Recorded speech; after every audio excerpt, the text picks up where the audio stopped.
Les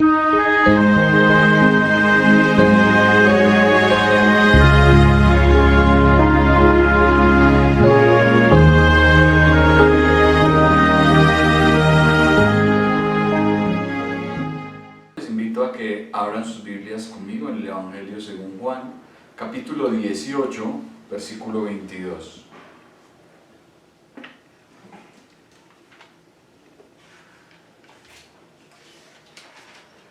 Y vamos a darle observación a la palabra de Dios. Cuando Jesús hubo dicho esto, uno de los alguaciles que estaba allí le dio una bofetada, diciendo: ¿así respondes al sumo sacerdote?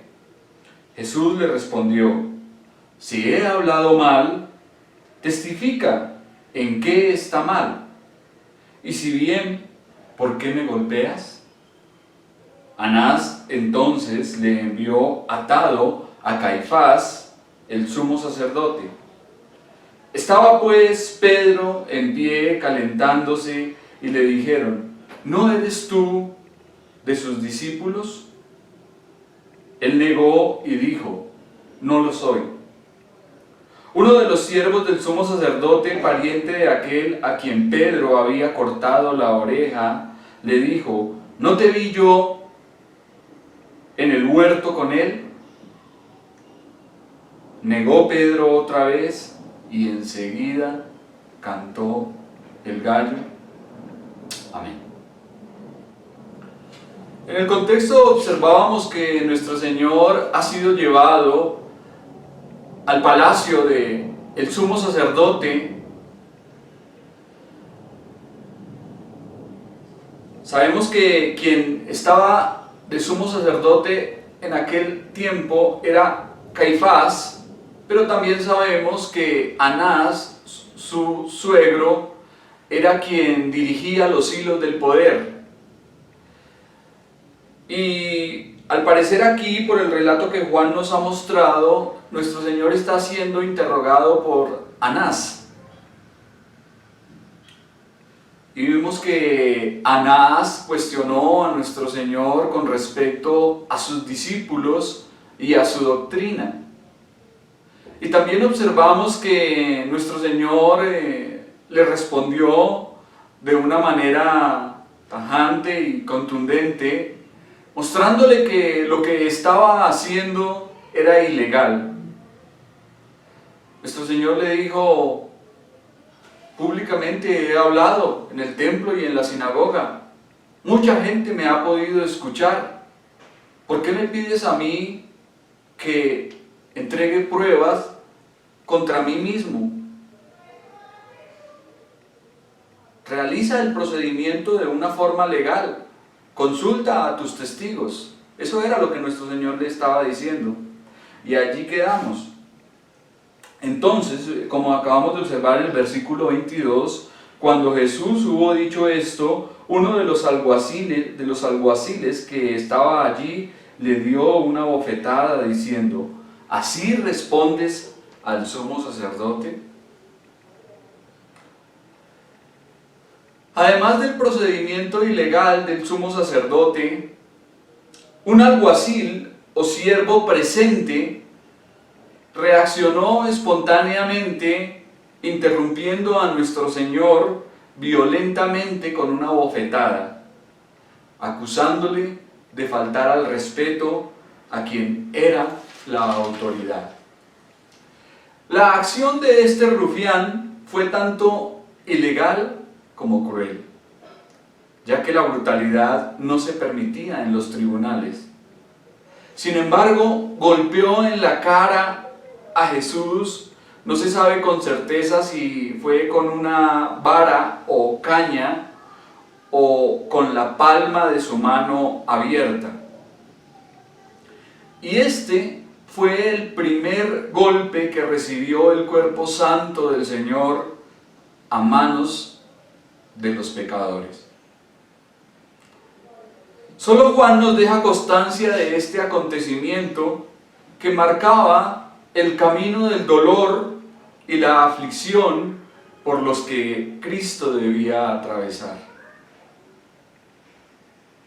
La violencia es una herramienta empleada por las personas ignorantes cuando el uso de la razón se atrofia. Nuestro Señor no le estaba de ninguna manera faltando al respeto al sumo sacerdote. Le estaba indicando que actuara con legalidad y justicia.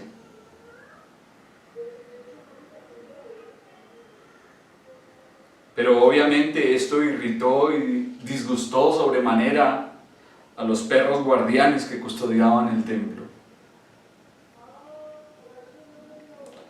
Esta circunstancia nos muestra la degradación y la bajeza a la que llegaron los tribunales eclesiásticos judíos en tiempos de Cristo. Cuando se podía golpear o tratar violentamente a un prisionero por defenderse con valor y reclamar rectitud. Nuestro Señor no estaba haciendo absolutamente nada indebido.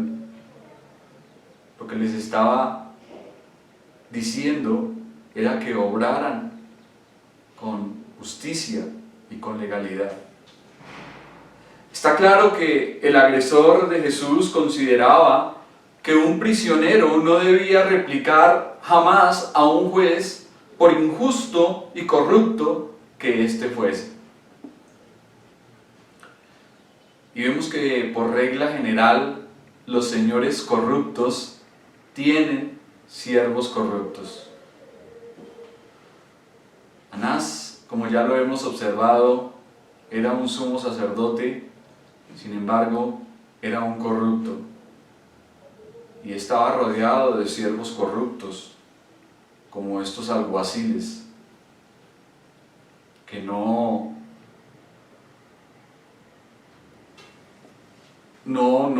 midieron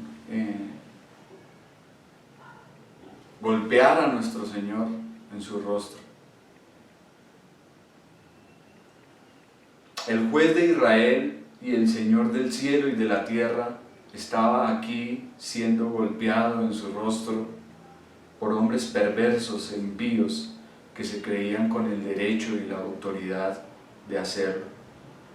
Cuánta humillación, desprecio y maltrato recibió nuestro Salvador para redimirnos. ¿Cuánto tuvo que soportar nuestro Señor? A veces pensamos que tal vez nosotros hemos soportado demasiado, pero no. Nuestras vivencias no son comparables en lo más mínimo con las de nuestro Señor.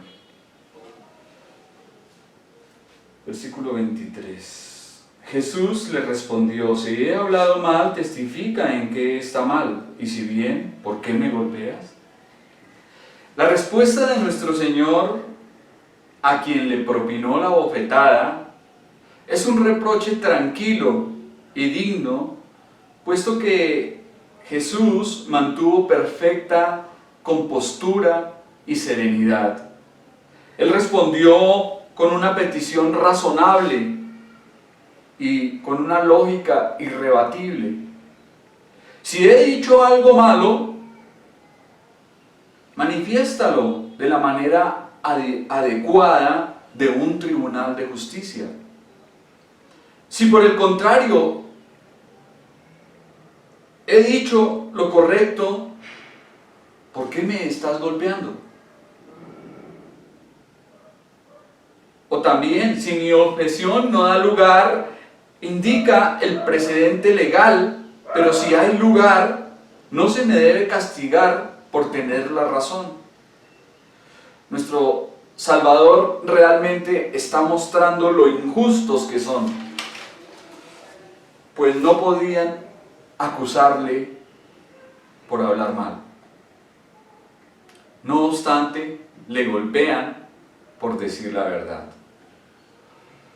Qué gran ejemplo de paciencia práctica, disposición del corazón y de dominio propio el que nos muestra aquí nuestro Señor. Él soportó sin alterarse y con tranquilidad los ataques más furibundos. Muchas veces nos dejamos provocar fácilmente y queremos responder de la misma forma como nos tratan. Creo que en algún momento todos hemos caído en esto, y es en responder violentamente o airadamente cuando recibimos algún tipo de injuria o maltrato.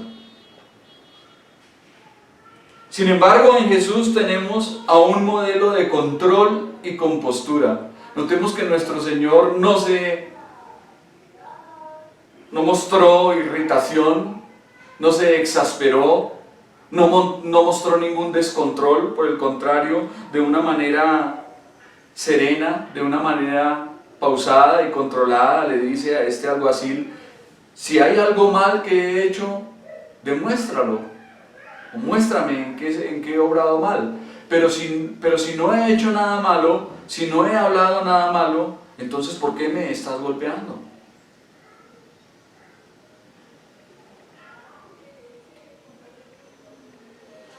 Jesús fue alguien que no respondió al necio de acuerdo a su necedad, sino que habló con toda moderación y verdad. Es muy fácil dejarse llevar por el disgusto, el mal genio, la irritación y la exaltación, y especialmente cuando se cometen injusticias en contra de nosotros. Pero observemos que nuestro Señor Jesucristo no lo hizo. Cuidadosamente Él trató que estaba recibiendo nuestro Señor aquí, la forma como Él fue ofendido, injuriado.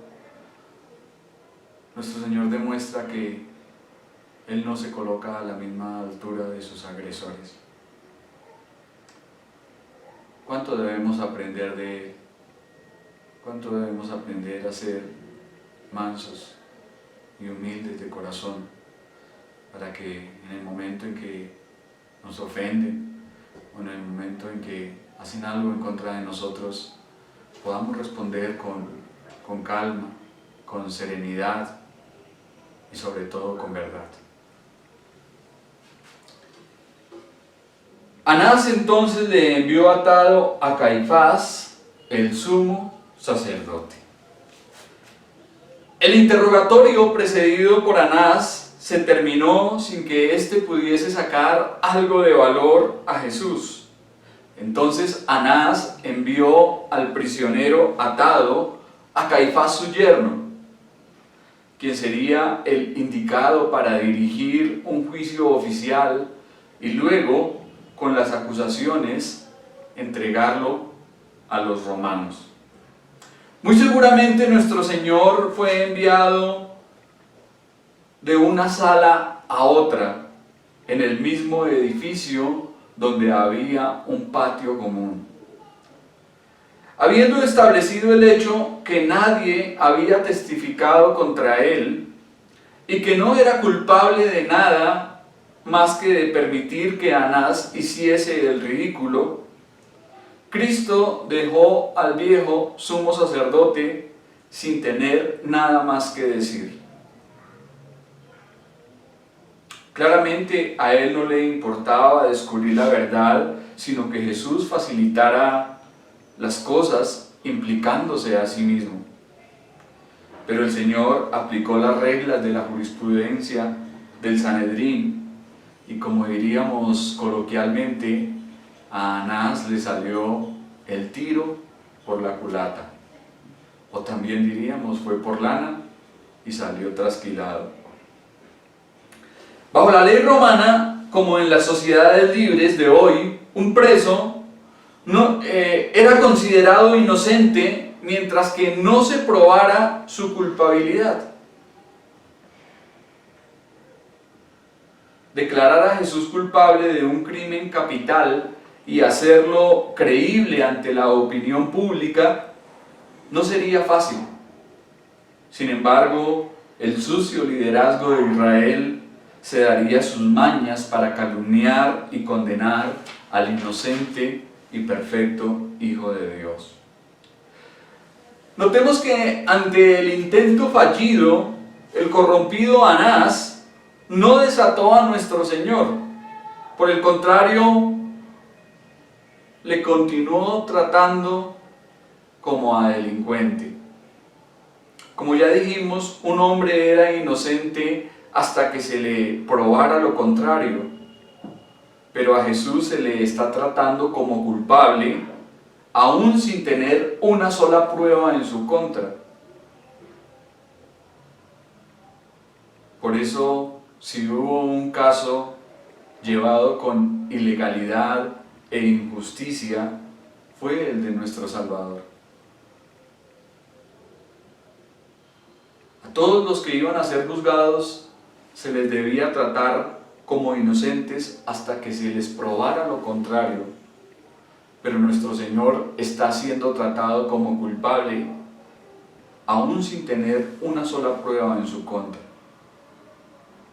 Y Anás mandó a nuestro Señor atado a Caifás.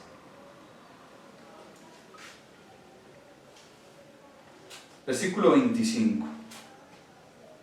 Estaba pues Pedro en pie calentándose y le dijeron: ¿No eres tú de sus discípulos? Él negó y dijo: No lo soy. Ahora se regresa al asunto de las negaciones de Pedro, el cual fue interrumpido en el versículo 18.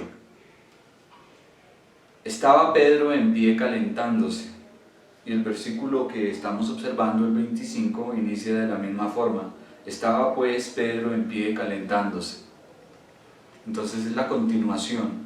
Ahora pasamos de la escena de lo que estaba ocurriendo dentro del palacio a lo que estaba sucediendo en el patio, donde Pedro estaba allí calentándose junto al fuego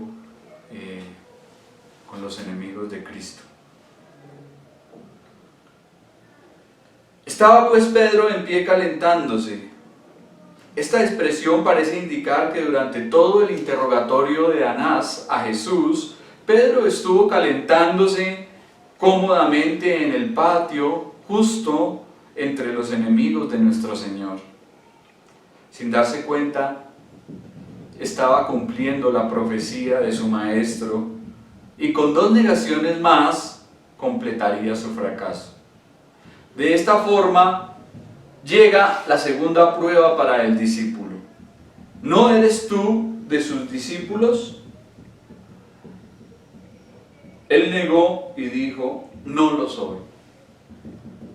Indudablemente por su vestimenta y forma de hablar, reconocieron que era Galileo.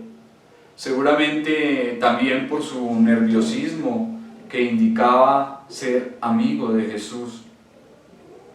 Tal vez Pedro no podía esconder su confusión y desconcierto al saber que el Mesías esperado, en quien había creído, estaba siendo maltratado y golpeado.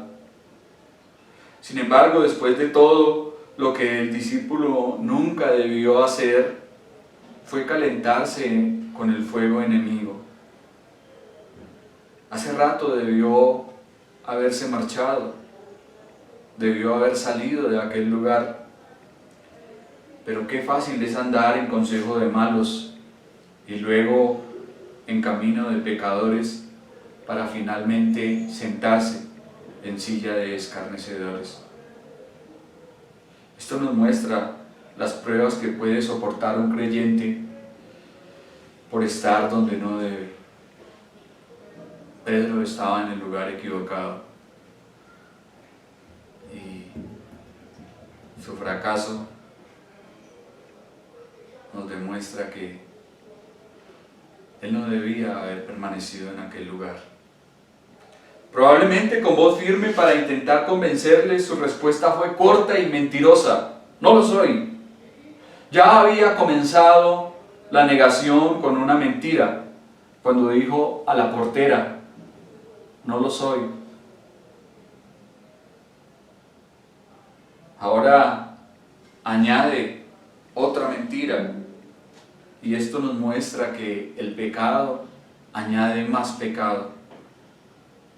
Y nos advierte para que no demos lugar a ninguna especie de mal en nuestras vidas.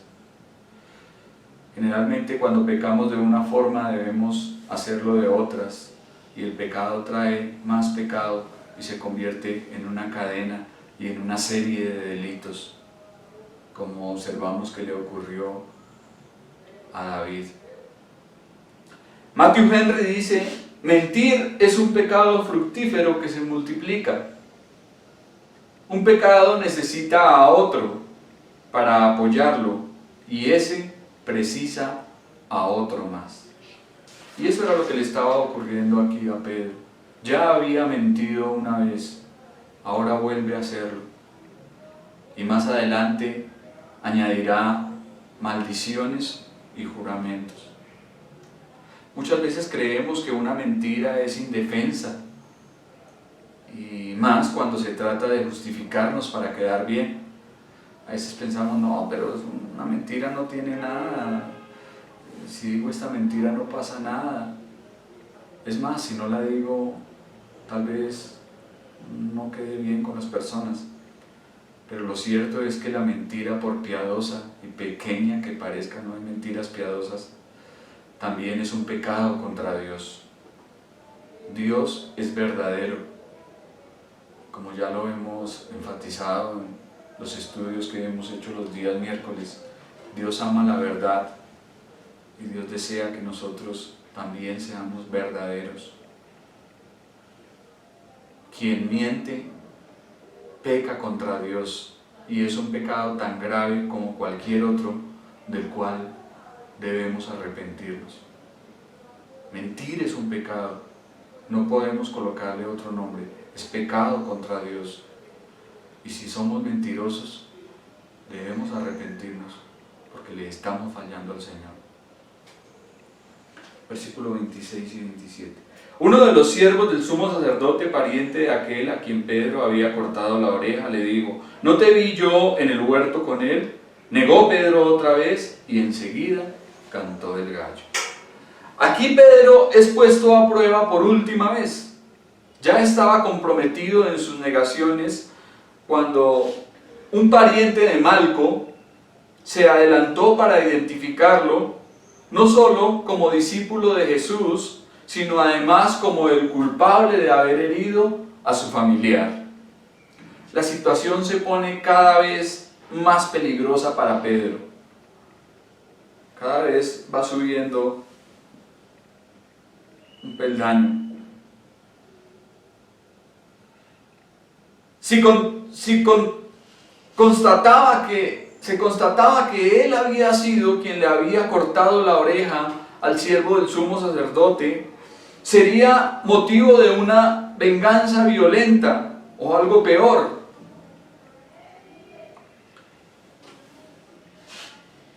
Pero el arresto, notemos que ocurrió de noche y tuvo lugar en un huerto oscuro. Los discípulos estaban en el fondo detrás de Jesús, de modo que el pariente de aquel siervo que fue herido no estaba totalmente seguro si se trataba de la misma persona. Tal vez en medio de la oscuridad le vio, y ahora que le estaba observando junto al fuego, le encontró el parecido, y por eso le dice: ¿no te vi yo con él en el huerto?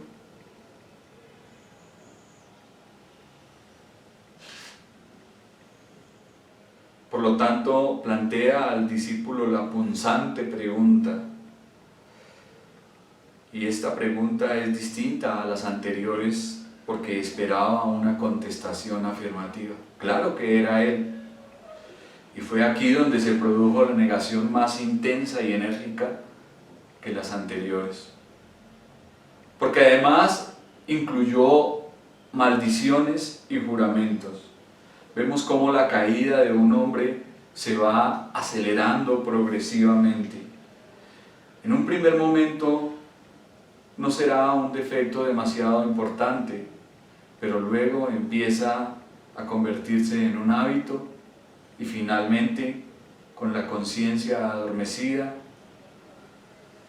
la persona que peca contra Dios se irá yendo cada vez hacia cosas peores,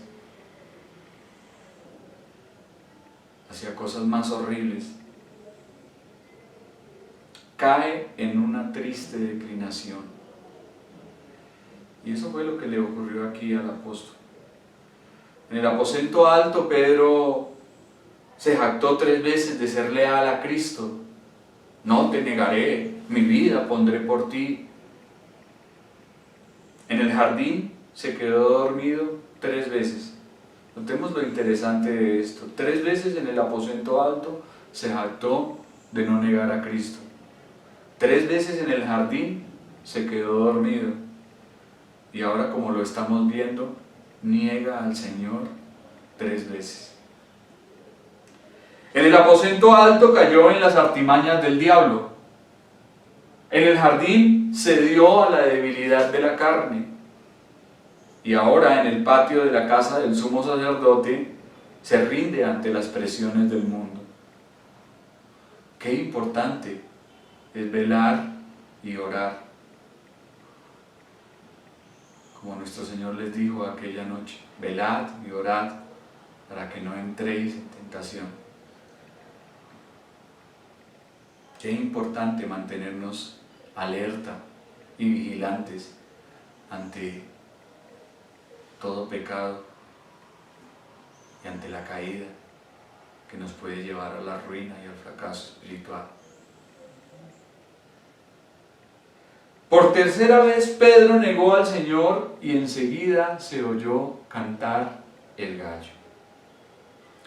Las palabras del Señor literalmente habían sido: no cantará el gallo antes que me hayas negado 3 veces. Y el familiar canto del animal sonó como un trueno en los oídos de Pedro. Seguramente en las casas de Jerusalén habían estos animalitos domésticos que generalmente aún en la actualidad se tienen en muchos lugares. Y sabemos que los gallos cantan en la noche y es la forma como ellos marcan su territorio, podríamos decirlo. Y este gallo cantó, y el sonido de este animal debió traspasar los oídos del apóstol y llegar hasta su corazón, recordándole lo que nuestro Señor le había dicho: no cantará el gallo sin que antes me hayas negado 3 veces. Y ese canto le hizo ver su pecado y su caída, de modo que Pedro debió haberse sentido demasiado miserable, debió sentirse ruin, desleal e infiel para con su Señor. Y parece que en ese instante salió de aquel lugar sin que nadie le detuviese. Por los demás evangelios sabemos que salió y lloró amargamente.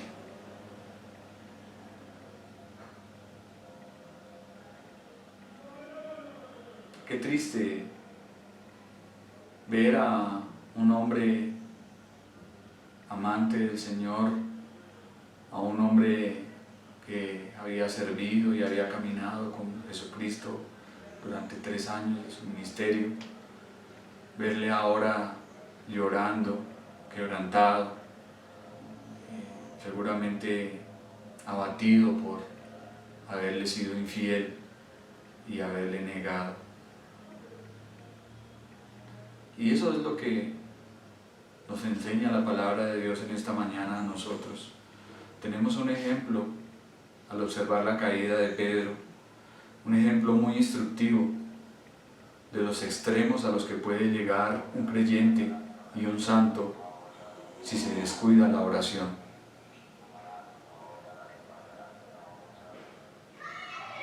Observemos lo que le pasó a Pedro para que no nos ocurra a nosotros.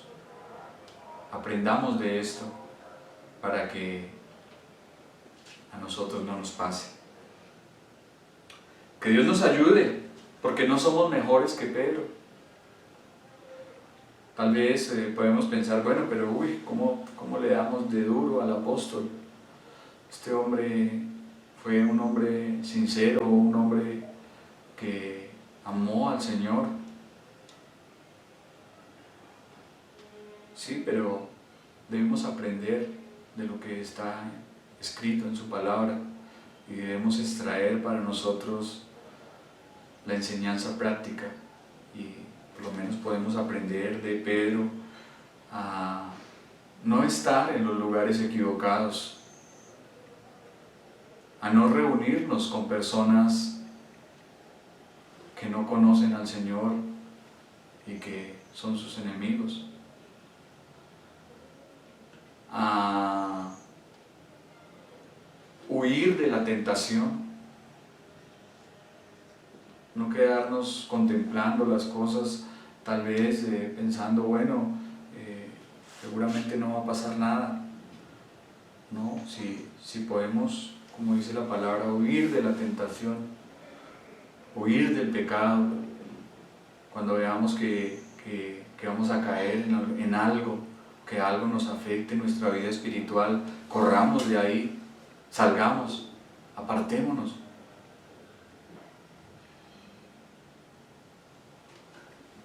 Que el Señor nos ayude y nos haga conscientes de nuestra debilidad para que alertemos contra la tentación y la caída. Todos somos débiles. No hay ninguno entre nosotros que sea demasiado fuerte para decir, yo soporto esta tentación y en mi fuerza voy a salir victorioso. No. Si podemos hacerlo es porque el Señor Jesucristo nos da de su poder y nos sostiene con su gracia. Resistamos al diablo sin darle lugar. Dice la palabra, someteos pues a Dios, resistid al diablo y Él huirá de vosotros. Hagamos morir las obras de la carne. Sabemos también por la palabra cuáles son estas obras. Hagámoslas morir cada día, que esas obras no sean manifiestas en nosotros. Y por último, odiemos al mundo, despreciando su amistad. No podemos ser amigos de Dios y amigos del mundo al mismo tiempo. Si somos amigos de Dios, debemos rechazar y despreciar ese sistema de pecado que se levanta contra Él y que le da la espalda.